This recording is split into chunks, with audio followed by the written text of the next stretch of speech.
안녕하세요. 여러분의 삶에 깊은 울림과 지혜를 더하는 시간입니다. 오늘 이야기를 시작하기에 앞서 잠시 여러분의 마음에 하나님의 은혜가 가득하기를 기도합니다.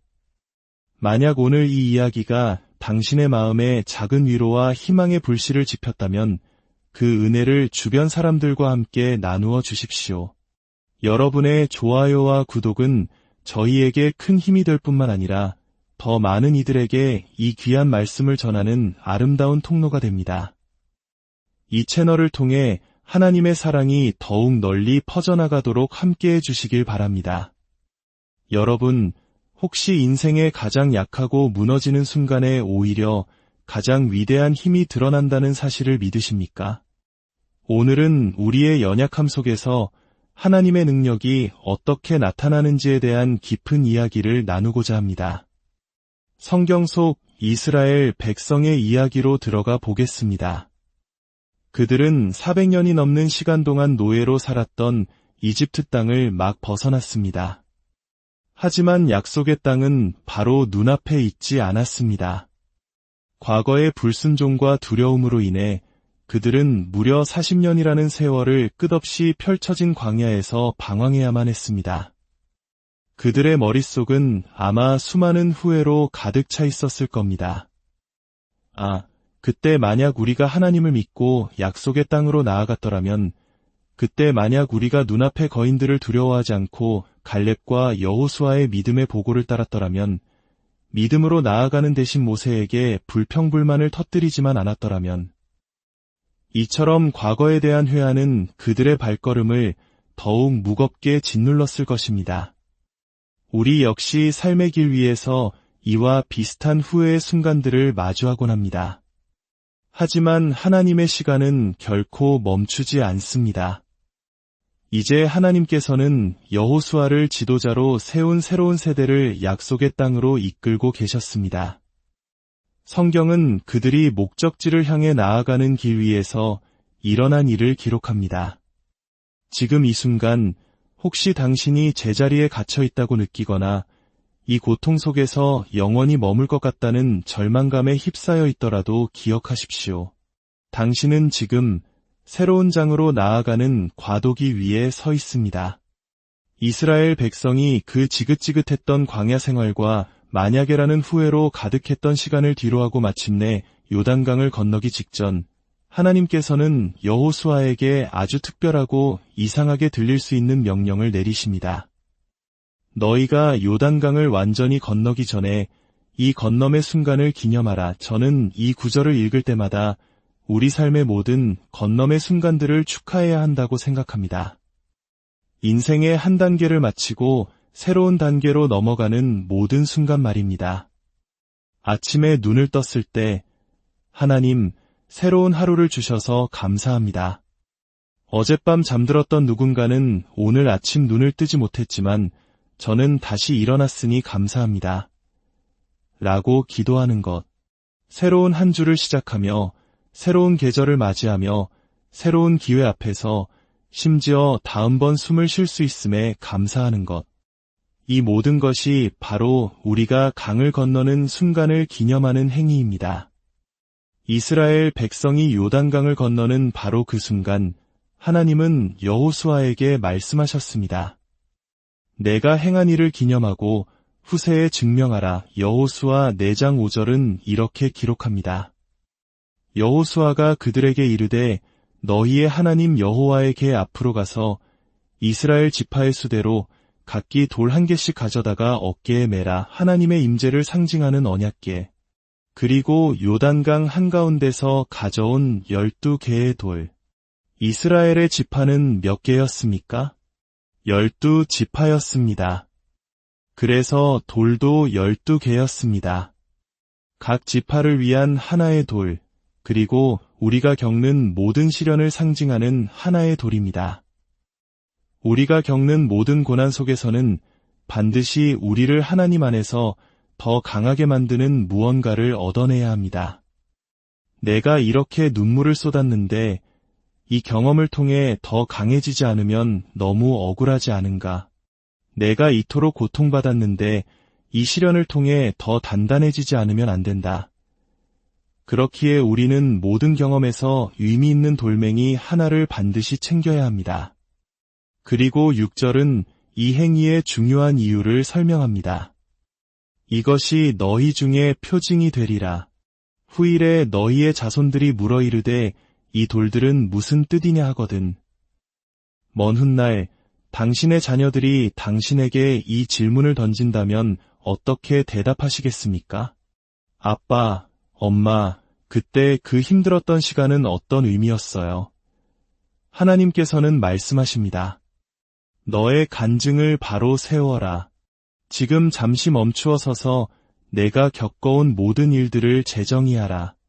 이 강을 그저 건너기 힘들었던 고통의 강으로 기억하는 대신 이 강 한가운데서 돌을 취하여 너를 건너게 하신 하나님이 얼마나 위대했는지를 기념하는 증거로 삼아라. 그리하여 당신의 자녀들이 묻는 날 그 외로움과 어떻게 싸워 이기셨어요? 스스로가 부족하게 느껴질 때는 어떻게 하셨나요? 마음이 무너져 내릴 것처럼 우울했던 적은 없으셨나요? 라는 질문에 당신은 그저 막막했던 과거를 이야기하는 것이 아니라 살아있는 증거를 가리키며 말할 수 있게 될 것입니다.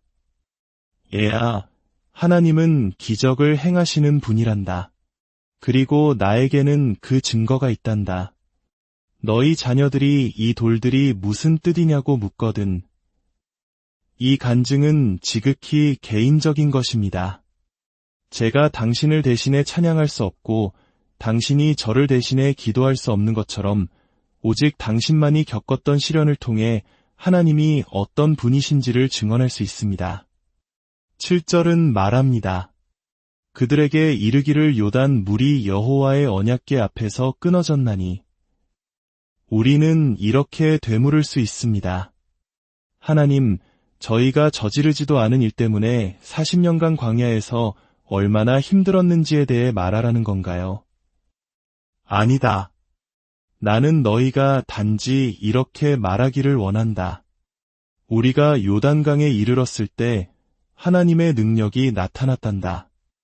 우리는 어떻게 강을 건널 수 있을지 전혀 알 수 없었지. 여기서 중요한 진리가 있습니다. 우리의 믿음은 어떻게라는 방법에 있는 것이 아니라 누구라는 대상에 있습니다. 그러니 후손들에게 이렇게 말하십시오. 상황은 절망적이었어. 하지만 하나님께서 마음은 산산조각 났었지. 하지만 하나님께서 모든 것을 포기하고 싶었단다. 하지만 하나님께서 그들이 묻거든 대답하십시오. 힘들었니? 물론, 하지만 하나님께서 길을 여셨어. 요단강의 물줄기가 갈라지는 것을 볼 때 우리는 갈보리 언덕을 떠올립니다. 예수 그리스도의 십자가를 떠올립니다. 죽음에서 생명으로 건너가는 위대한 전환을 기억합니다. 우리를 묶고 있던 죄의 사슬이 끊어지고 예수님의 보혈로 우리가 자유롭게 되었음을 기억합니다. 하나님께서는 말씀하셨습니다. 내가 겪은 일들 속에서 돌들을 가져와 내 자녀들에게 내가 행한 일을 말하라. 그리고 그 돌들을 영원한 기념물로 삼으라. 그런데 9절에는 더욱 놀라운 이야기가 나옵니다. 여호수아가 또 요단 가운데 곧 언약궤를 맨 제사장들의 발이 선 곳에 돌 12를 세웠더니 오늘까지 거기에 있더라. 잠깐만요. 저는 돌들을 강 밖으로 가져와서 진영에 세운 줄 알았습니다. 물론 그것도 사실입니다. 하지만 여호수아는 두 번째 돌무더기를 세웠습니다. 그들이 앞으로 나아갈 목적지가 아니라 바로 그들이 건너고 있는 시련의 한복판의 말입니다. 하나님께서는 여호수아에게 말씀하셨습니다. 내가 이 모든 시련을 통과한 후에 기념비를 세우는 것도 중요하지만 바로 지금 이 시련의 한가운데에 기념비를 세워라. 왜일까요? 요단강 한가운데 돌무더기를 쌓아두면 훗날 당신의 자녀들이 아빠, 엄마가 요단강을 건널 땐 어땠어요? 라고 물을 때 당신이 겪었던 일을 가리키며 하나님의 능력이 얼마나 위대했는지를 보여줄 증거가 되기 때문입니다. 이제 이 비유의 깊은 의미가 보이십니까? 돌들은 요단강 한가운데에 있습니다. 만약 요단강이 홍수로 넘쳐 흐르고 물이 가득 차 있다면 그 돌들은 보이지 않을 것입니다. 그 돌들은 오직 강물이 마르고 수위가 낮아졌을 때, 즉 인생의 가뭄과 같은 건조한 시기에만 그 모습을 드러냅니다. 저는 지금 인생의 메마른 시기를 지나고 있는 누군가에게 이 말씀을 전하고 있습니다. 당신을 위한 좋은 소식이 있습니다. 하나님께서는 때로 우리 인생의 요단강을 마르게 하십니다. 그리고 그 마른 강바닥에는 당신이 남겨둔 돌들이 있습니다. 당신이 겪어낸 고통의 밑바닥에 당신의 간증이 될 돌들이 분명히 존재합니다. 그러니 누구도 당신을 약하다고 말하게 두지 마십시오.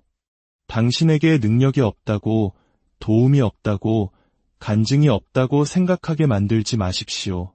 당신은 이제 시련의 반대편에서 더 높은 차원에서 진실을 이야기할 것입니다. 간증이란 시험을 통과하기 전까지는 완성되지 않습니다. 우리의 삶에 강물이 낮아지는 마른 시기가 찾아올 때 우리는 두려워하는 대신 오히려 기대해야 합니다. 바로 그때가 죽을 것만 같았던 그 자리에 내가 어떻게 서 있었는지를, 하나님께서 어떻게 함께 하셨는지를 똑똑히 볼 수 있는 기회이기 때문입니다. 그 고통의 자리에서 돌을 꺼내십시오. 그리고 그 안에서 희망을 꺼내십시오. 진정한 증거는 바로 그 말라붙은 강바닥에 있습니다. 어떤 것들은 메마른 시기가 아니면 결코 볼 수 없습니다. 이것이 바로 저의 희망입니다. 메마른 시기 속에 숨겨진 희망의 돌들, 약한 곳에서 드러나는 강인함. 우리가 아직 연약하였을 때 바로 그때에 그리스도께서 우리를 위하여 죽으셨습니다. 하나님께서는 당신이 높은 곳에 있었기 때문에 구원하신 것이 아닙니다. 로마서 5장은 말합니다.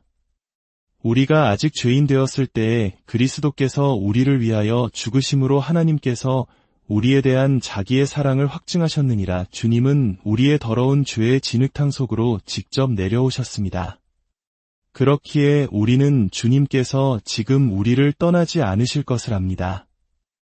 위대한 구원의 역사는 가장 낮은 웅덩이에서 시작되었고 그 증거는 바로 그 웅덩이에 있습니다. 그러니 앞으로 닥칠지도 모르는 가상의 상황들, 내 삶의 무언가가 말라버릴지도 모른다는 두려움에 너무 떨지 마십시오. 설령 모든 것이 마른다 해도 그 돌들은 여전히 그곳에 있을 것입니다.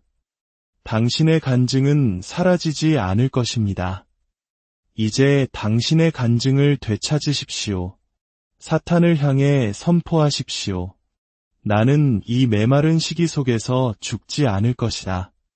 하나님께서 오늘 나를 이곳으로 이끄신 것은 회개하고 예수님의 보혈에 의지하여 죄에서 돌이키게 하기 위함이다. 그의 피로 의롭다 하심을 얻었으니 그의 진노하심에서 구원받을 것은 너무나 당연하지 않은가. 사실 저는 여호수아가 아니라 예수님에 대해 이야기하고 싶습니다. 십자가 위에서 내가 목마르다고 외치셨던 예수님께서는 오늘날 우리의 메마른 삶의 자리에도 동일하게 함께 하십니다. 주님은 당신을 향한 깊고 변함없는 사랑으로 헌신하고 계십니다. 과거 철학자는 나는 생각한다, 고로 존재한다 라고 말했습니다. 그는 무엇을 확신할 수 있는지 탐구하다가 내가 의심하고 있다는 사실 자체가 내가 생각하고 있다는 증거이며 그것이 곧 나의 존재를 증명한다고 결론 내렸습니다. 우리 삶도 마찬가지입니다. 우리가 끊임없이 잘못될 일들만 생각한다면 우리는 불안과 스트레스 덩어리로 존재하게 됩니다. 이제 이 명제를 이렇게 바꿔봅시다. 나는 가졌다. 고로 소망한다. 무엇을 가졌습니까?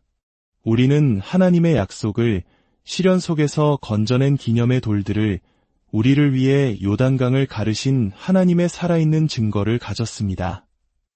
그러므로 우리는 소망합니다. 당신은 왜 여기에 있습니까? 하나님께서 왜 당신을 지금까지 살아있게 하셨을까요? 당신의 삶에 있는 고통의 의미는 무엇입니까? 그것은 바로 당신의 삶 자체가 증거이기 때문입니다.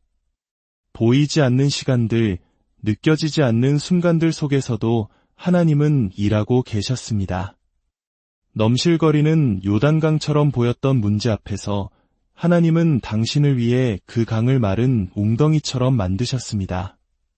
도저히 해결할 길이 보이지 않았지만 증거는 이미 말라버린 그 강바닥에 있습니다. 오늘 당신은 무엇 앞에 서 있습니까? 훗날 당신의 자녀들이 물을 때 당신에게는 살아있는 간증이 있기를 바랍니다. 그들이 아빠, 엄마도 의심했던 적이 있었어요. 라고 물으면 솔직하게 대답하십시오. 그럼 지금 내 앞에도 의심스러운 것들이 있단다. 솔직히 말해서 내 힘으로는 할 수 없어. 하지만 스스로 있는 자, 위대하신 하나님은 하실 수 있단다. 우리가 가리키는 것은 바로 이것입니다. 이것이 우리에게 필요한 모든 증거입니다. 주 예수 그리스도의 이름으로 여러분의 모든 걸음 위에 놀라운 은혜와 평강이 함께하기를